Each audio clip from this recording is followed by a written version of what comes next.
From the New York Times, I'm Michael Mabaro, and this is the Schweekly.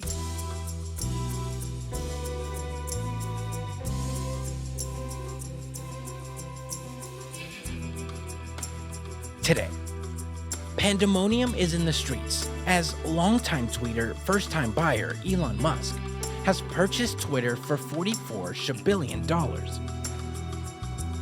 What was once a peaceful medium for civil discourse is now feared to become a place where hate and anger will thrive.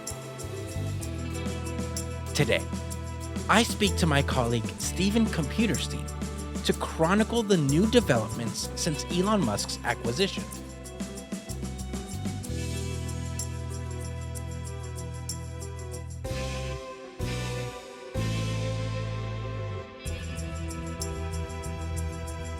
It's Thursday, March 10th.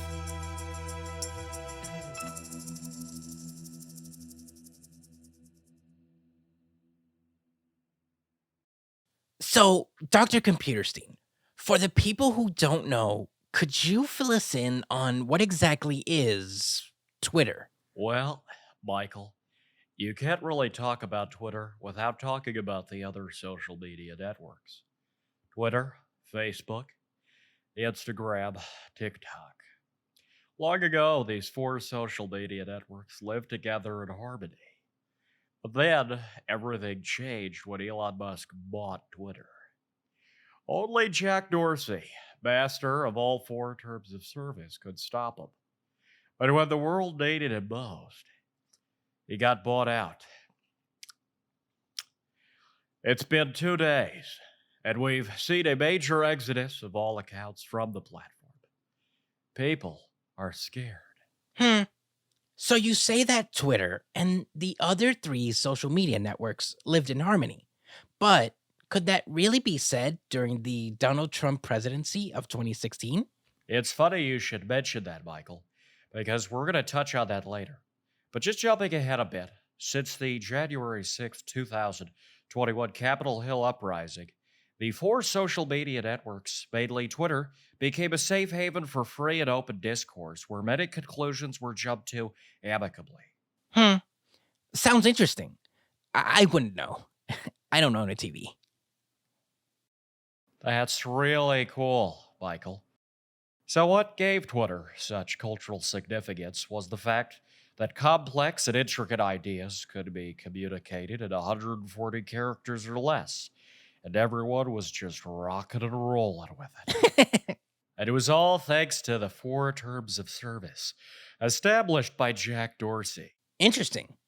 What are these four terms of service that gave Twitter its cultural significance? So, the four terms of service, and I'm reading them off of Twitter's website, are as follows. Number 1, you can't say the N-word. Come on, guys.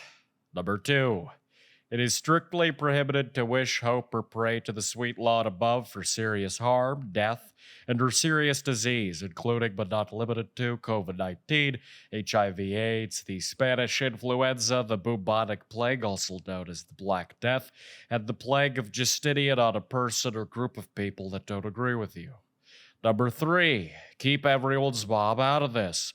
Come on, guys!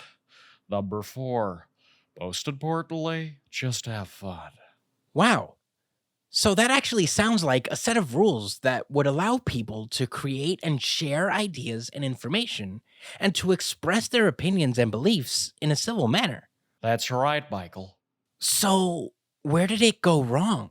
A few minutes ago, we mentioned the January 6, 2021 Capitol riot. But, Michael, do you recall the events that incited that riot? I don't. Exactly. Many don't. For the events leading up to the riots have been lost to the annals of history. Joe Biden, Kamala Harris, Pelosi, Nancy Putin, Emmanuel Macron, Brandon, Long ago, before time itself, there lived the nine-tailed fox spirit, who with his sharp tongue and cunning sowed chaos and havoc throughout the world. Many have tried to stop him. All have fallen. But the will of humanity could not be broken, for love conquers all. Or so we thought. After millennia of endless combat and war, determined to find victory, on the 15th of Sivan, 5706, the sly fox poured his cruelty, his malice, and his will to dominate into a mere human child from Queens. His name was Donald John Trump, more commonly known as Don Naruto Trumpu. Gasp! After decades assimilating with mankind, convincing them he is in fact not an evil spirit from the Tonic Age, he built a name for himself and a somewhat competent business empire, lying in wait for his time to strike. And then he found it. In the year 5768, a young man named Barack Obama, a beacon of hope and change, inspired the world and rose to the throne of President of the United States of America. And that was when Don Naruto Trumpu knew it was his time to strike. Barack Obama. Don Naruto Trumpu knew that if he was going to fell the hope of the country, he would have to move quickly. Shortly after President Obama was elected, he did something that no man should ever dare to do. He questioned Obama's birthright to the throne of president. Right. That was when Donald Trump accused Barack Obama of being born in Hawaii? No, Kenya, actually. Oh. Aye. That singular yet historical event allowed Don Naruto Trumpu to begin building his Twitter army. Fueled by hatred and misogyny, he grew stronger. Although his Twitter activity was still covert, it reached a critical point when in the year 5774, he announced that he would be running for president. In an ultimate act of defiance against all that is good and civil, Don Naruto Trumpu went on television calling Mexicans less smelly Armenians. Oh, Jesus. That's brutal. Aye. And after one of the most vile and monstrous campaigns in history, he secured the throne of president. To this day, we don't know how. As you may know, dark times befell upon Twitter under his rule. His campaign of terror was followed by a reign equally terrible. Fast forward to Cheshvan, 5781, when he was defeated by former Vice President Sir Joseph Robinette Biden II, certified lifeguard and slayer of Corn Pop. This was a devastating and unexpected defeat, which pushed Don Naruto Trumpu to commit his most heinous act yet.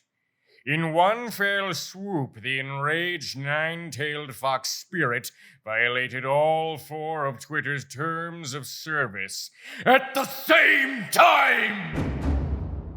Having only dared to violate at most 3 in the past, in that tweet that shall never be uttered, he was totally serious about it. What was in the tweet? He wished a plague of AIDS upon every mother in America, while also calling them the N-word.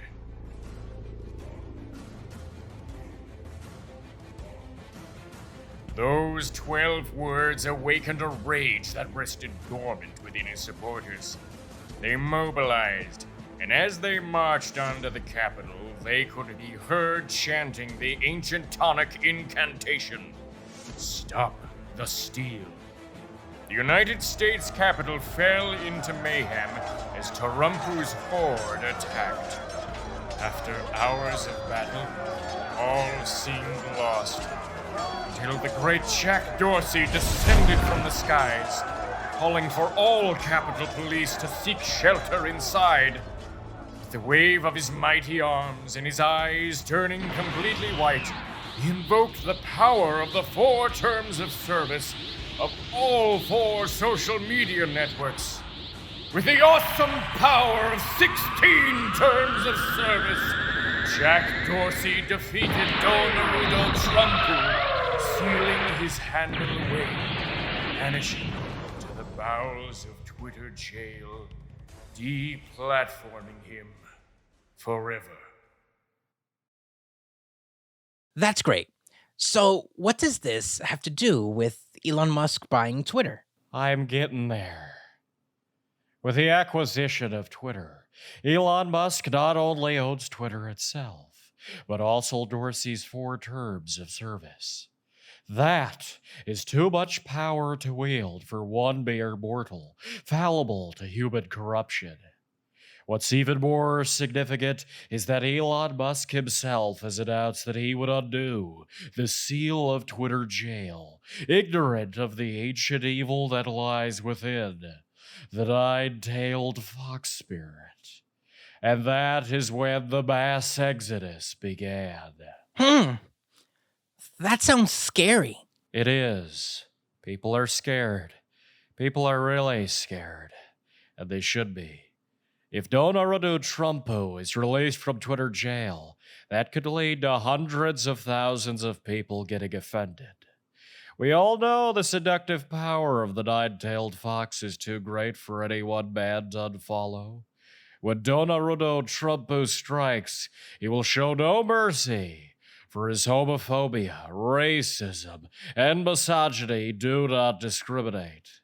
And worst of all, he will crush the 3 most significant and fundamental moral pillars in our society: actors, directors, and writers in Hollywood. Without them, all beauty, hope, and love will be lost. Oh, God. How do we protect them? I don't know! I don't know.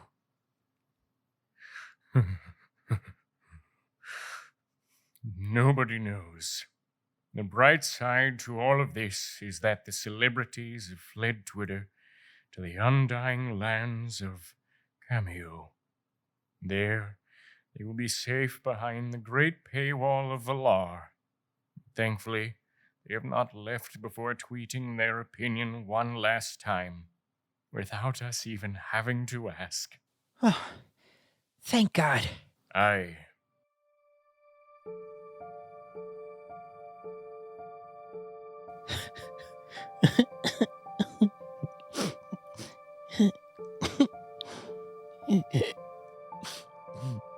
So, Computer Steed, with the celebrities joining the Exodus, what can we do to prevent Donorudo Torompu from destroying the moral fabric of our society at large?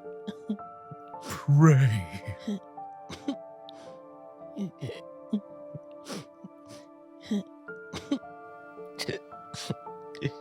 Thank you, Computer Steed.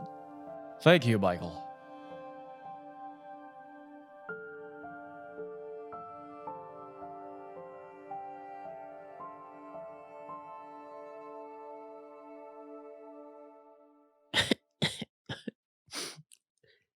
We'll be right back. You got some bad news stains in town? Trample those stains with Floor Horse. It's a horse for your floor. It's Floor Horse. Saddle up, it cleans it all. Hardwood, carpet, softwood, plastic floors, cloths. Run those stains out of town with Floor Horse. You got a dog there, Cowpoke? You got a kid there, Cowpoke? You got a cowpoke there, Cowpoke? Looks like you got one dirty saloon. Giddy up, Floor Horse. It gallops from the entryway to the back door. Bullseye. What a beautiful surface. Floor Horse. Can't stand no stain. You can find it anywhere there's a hitching post in town. Floor Horse. I need my floor to be beautiful. Yeah, Floor Horse, yeah. Ho ho, so clean. Nice. Apply today to become one of the floor horsemen of the apocalypse. Special introductory price only $14.99. Terms and conditions may apply. Maybe one horse per cowboy. Whoa, floor horse. Whoa. Whoa, floor horse. Whoa. Whoa.